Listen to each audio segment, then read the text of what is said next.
Hey everyone and welcome back to my channel Campus Darshan. So this is the introductory video of the book Rich Dad Poor Dad. जी हाँ, इस book के बारे में आपने बहुत सुना होगा, बहुत ज़्यादा सुना होगा। अगर हम बात करें तो USA टुडे ने ये स्टेटमेंट बोली हुई है कि rich dad poor dad first starting point है किसी भी एक उस इंसान की लाइफ का जो कि अपनी फाइनेंशियल फ्यूचर के ऊपर कंट्रोल गेन करना चाहता है।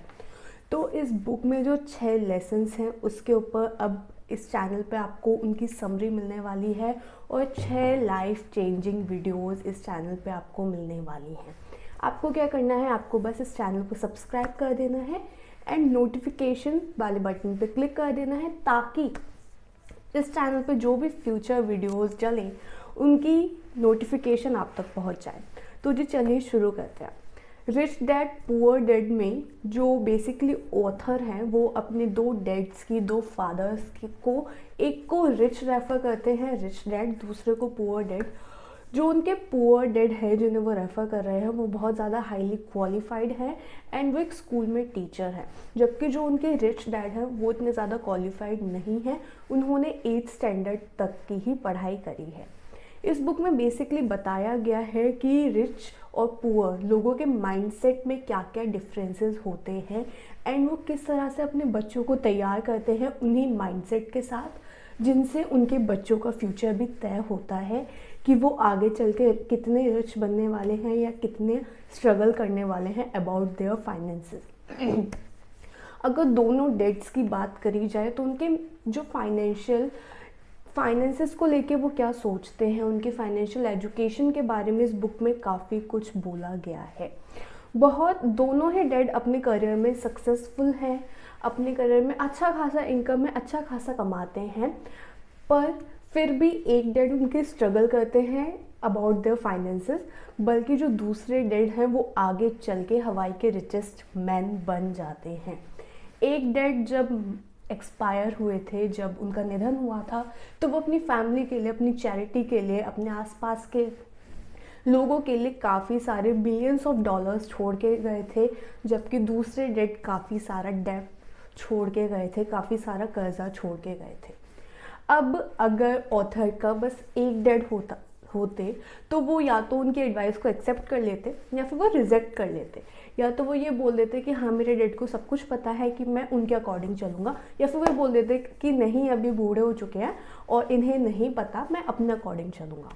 तो उनके पास बस एक ही एडवाइस होती, बट ऑथर के पास उनका ये फॉर्च्यून था कि उनके पास दोनों डैड थे जिन्होंने उन्हें अलग अलग advises the from his childhood, तो जिसकी वजह से वो दोनों एडवाइजेस को ध्यान से सोच पाए एंड देन ये फैसला ले पाए कि उन्हें किस को फॉलो करना है, किस एडवाइस को उन्हें फॉलो करना है। अगर बात करी जाए तो दोनों ही डैड मानते थे कि हाँ एजुकेशन बहुत बहुत ज़्यादा इम्पॉर्टेंट है, सभी लोगों को एजुकेट होना चाहिए, बट वो कोर्सेज़ को अलग अलग मानते थे। एक डैड बोलते थे कि तुम अपनी बस पढ़ाई पे ध्यान दो, फिर स्कूल के बाद तुम कॉलेज में जाओ, देन MBA करो, फिर तुम्हें एक जॉब मिल जाएगी जहाँ पे तुम्हारी जॉब सिक्योरिटी होगी।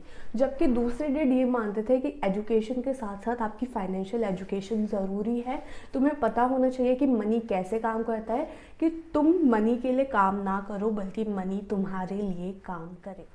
दोनों डैड्स की एडवाइजेस में रॉबर्ट T. कियोसाकी को स्टार्टिंग से ही बहुत ज़्यादा कंट्रास्ट देखने के लिए मिला।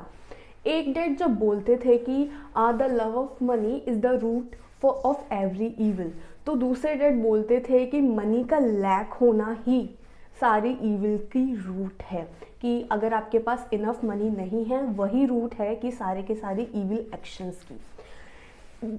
जो रीज़न है कि जो रिच लोग हैं वो और ज़्यादा रिच होते जाते हैं, जो पुअर लोग हैं वो और ज़्यादा पुअर होते जाते हैं, एंड जो मिडिल क्लास लोग हैं वो हमेशा अपनी फाइनेंसेस को लेकर स्ट्रगल ही करते रहते हैं कि अब हमें इस चीज़ के लिए अर्न करना है, अब हमें इस चीज़ के लिए अर्न करना है। वो रीज़न ये है कि मनी के बारे में हमारे पेरेंट्स हमें सिखाते हैं, हमें अपने स्कूल में नहीं सिखाया जाता। जी हाँ, तो जिसके पेरेंट्स का माइंडसेट जैसा होगा, जो उनका माइंडसेट होगा वो उसी अकॉर्डिंग अपने बच्चों को तैयार करेंगे। तो यही चीज़ है जो इस बुक में बहुत ज़्यादा खूबसूरत तरीके से दिखाई गई है, जिसकी पूरी समरी इस चैनल में आपको दिखने वाली है, आपको मिल जाएगी। क्योंकि मनी के बारे में घर में सिखाया जाता है, तो पेरेंट्स का माइंडसेट ही उनके बच्चों को तैयार करता है। जो पुअर माइंडसेट के जो लोग हैं वो ये बोलते हैं स्टूडेंट से कि तुम स्कूल में रहो, अच्छे से पढ़ो, देन तुम्हारी जॉब लग जाएगी, और वो उस रेट ट्रैप में फंसते रहते हैं। रॉबर्ट के जो रिच डैड हैं उनकी थिंकिंग ये थी कि अगर तुम्हें कोई भी चीज़ चाहिए तो तुम्हें ये सोचना चाहिए कि how can I afford it, जबकि पुअर डैड की थिंकिंग थी कि बस आई कांट अफोर्ड इट। एक डैड ये बोलते थे कि आई कांट अफोर्ड इट, एक डैड ये बोलते थे कि ये सोचो कि how can I afford it. जब हम अपने ब्रेन में ये बोल देते हैं कि मैं ये चीज़ अफोर्ड नहीं कर सकती, तो फिर ब्रेन काम करना बंद हो जाता है कि हाँ ये बस आउट ऑफ माई बजट है, इसे छोड़ दो। पर जब हम उसे क्वेश्चन बना देंगे तो हमारा ब्रेन काफ़ी सारी नए नए आइडियाज़ लाएगा और हमें आगे चल के पता चलेगा कि हम क्या क्या कर सकते हैं कि हम उसे अफोर्ड कर पाए। उसके बाद जब फाइनेंसिस की बात आती थी, जब ऐसी कोई चीज़ आती थी, तो वो अपने ब्रेन को स्लीपिंग मोड पर डालना प्रेफर करते थे, जबकि दूसरे डेड अपने ब्रेन्स की एक्सरसाइज करते रहते थे। मतलब वो फाइनेंसिस को बार बार रिवाइज करना, उन चीज़ों में ध्यान देना, अपने ब्रेन को काम में लेना। तो जब आप किसी एक टॉपिक पे अपने ब्रेन को काम में लोगे तो आपका ब्रेन भी उस चीज़ को लेके शार्प होता चला जाएगा। एक डेड ये बोलते थे कि रीज़न ये मेरा रिच ना होने का ये है क्योंकि मेरे पास तुम हो बच्चों। दूसरे डेड ये बोलते थे कि रीज़न कि मुझे रिच होना पड़ेगा वो तुम हो बच्चों, क्योंकि मेरे पास तुम हो। तो ये थिंकिंग थी, ये डिफरेंस था माइंडसेट में बिटवीन बोथ दोज पेरेंट्स। एक जो उनके डैड थे वो एनकरेज करते थे कि जो आपकी डाइनिंग टेबल है, जब आप खाना खा रहे हो उस टाइम आप हाँ फाइनेंशियल एजुकेशन की, फाइनेंसिस की बातें कर सकते हो, उन्हें एनकरेज क्या करते थे। जबकि दूसरे डैड ने बिल्कुल उसे फॉरबिड कर रखा था कि नहीं, हम फाइनेंशियल एजुकेशन की या फिर फाइनेंस की बातें over a meal in the dining table नहीं करेंगे।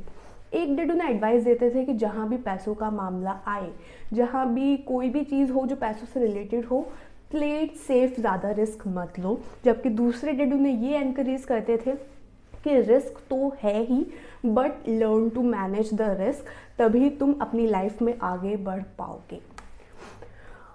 एक डेड के अकॉर्डिंग उनका जो घर है वो उनकी सबसे बड़ी इन्वेस्टमेंट और एसेट था। दूसरे डेड के अकॉर्डिंग उनका घर लाइबिलिटी था, और वो ये बोलते थे अगर किसी को भी ये लग रहा है कि उनका घर उनका सबसे बड़ा एसेट है तो he is in financial trouble. एक डेड ने उन्हें अच्छा रिज्यूमे लिखना सिखाया था ताकि उन्हें एक अच्छी जॉब मिल सके, जबकि दूसरे डेड ने उन्हें एक स्ट्रॉन्ग बिजनेस प्लान और एक फाइनेंशियल प्लान लिखना सिखाया था ताकि वो दूसरों को जॉब दे सकें। जी हाँ, क्योंकि उनके पास स्टार्टिंग से ही दो माइंडसेट के डैड्स थे, तो इस वजह से वो इसे कंट्रास्ट कर पा रहे थे and he got to choose कि उन्हें किस पाथ पे चलना है, उन्हें अपने कौन से डैड की बातों को सुनना है। जो उनके पुअर डैड थे वो हमेशा से ये सोचते थे कि मैं कभी अमीर नहीं बन पाऊँगा, जबकि जो उनके रिच डैड थे उस टाइम पे भी जब उनके पास ज़्यादा पैसा नहीं था वो अपने आप को रेफ़र करते थे एज अ रिच मैन, कि रिच मैन ऐसे नहीं करते, वो ऐसे नहीं होते। वो ये बोलते थे कि मैं अभी ब्रोक हो सकता हूँ बट मैं पुअर नहीं हो सकता।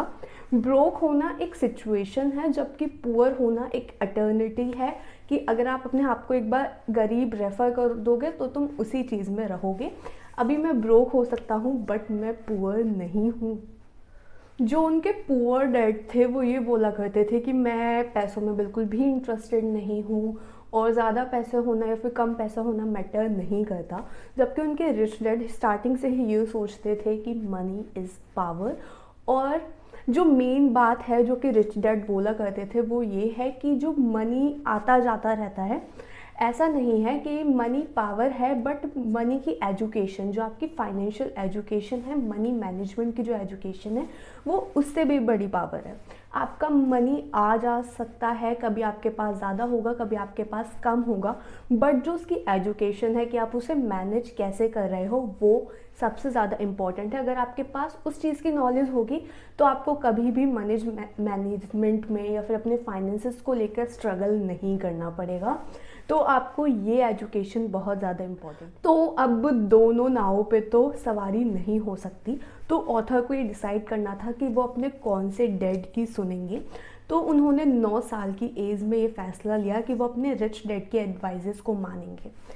अब उन्होंने रॉबर्ट फ्रॉस्ट की द रोड नॉट चूजन इस पोइट्री को दिखाया है, उसे रिफ्लेक्ट किया है कि उन्होंने इस बारे में काफ़ी सोचा कि उनके जो पुअर डैड हैं वो काफ़ी ज़्यादा क्वालिफाइड हैं, वो एक टीचर हैं, वो भी अच्छा खासा कमाते हैं, बट मैं उनकी नहीं सुन रहा। तो ये एक 9 साल के बच्चे के लिए या फिर 9, 10, 11 इस एज के बच्चे के लिए बहुत ज़्यादा स्ट्रॉन्ग चीज़ थी, बहुत ज़्यादा मतलब परेशान करने वाली बात थी। और ये एक डिसीज़न एक 9 साल के बच्चे के लिए काफ़ी ज़्यादा स्ट्रॉन्ग डिसीज़न रहा है, काफ़ी ज़्यादा मुश्किल डिसीज़न रहा है।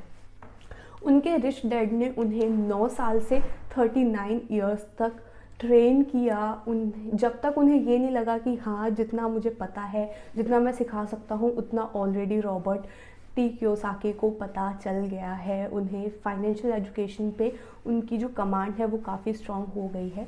उन्होंने उन्हें पूरे 30 साल ट्रेन किया। जो उनकी ये 30 साल की ट्रेनिंग है वो इस बुक के 6 चैप्टर्स में बहुत ज़्यादा सिंपल तरीके से दिखाई गई है, क्योंकि उन्होंने 9 साल के बच्चे को ट्रेन करना शुरू किया था। तो इस आने वाली इस पूरी सीरीज़ में 6 वीडियोस होने वाली हैं, जिसमें मैं इन चैप्टर्स की समरी आपको सामने लाने वाली। सो या guys, that's it for today's video. ये इंट्रोडक्टरी वीडियो थी of the playlist rich dad poor dad. आप में से बहुत सारे स्टूडेंट्स होंगे, बहुत सारे ऐसे लोग होंगे जिन्होंने ये बुक पढ़ी होगी। तो ऐसा होता है कि जब हम कोई बुक रीड करते हैं तो काफ़ी सारे पॉइंट्स रह जाते हैं, तो आप फिर भी इन 6 वीडियोस को देख सकते हैं, क्योंकि ऐसा हो सकता है कि आपने कोई पॉइंट मिस कर दिया हो जो कि आपको इस वीडियो में पता चल जाए, या फिर ये भी हो सकता है कि मैंने कोई पॉइंट मिस कर दिया हो, तो वो आप कमेंट सेक्शन में बाकी व्यूअर्स को बता सकते हैं। So don't forget to subscribe my channel campus Darshan, जहाँ पे अब आपको काफ़ी ज़्यादा एजुकेशनल एंड इन्फॉर्मेटिव कंटेंट मिलने वाला है, एंड काफ़ी सारी बुक रिव्यूज़ मिलने वाले हैं। So thanks for watching.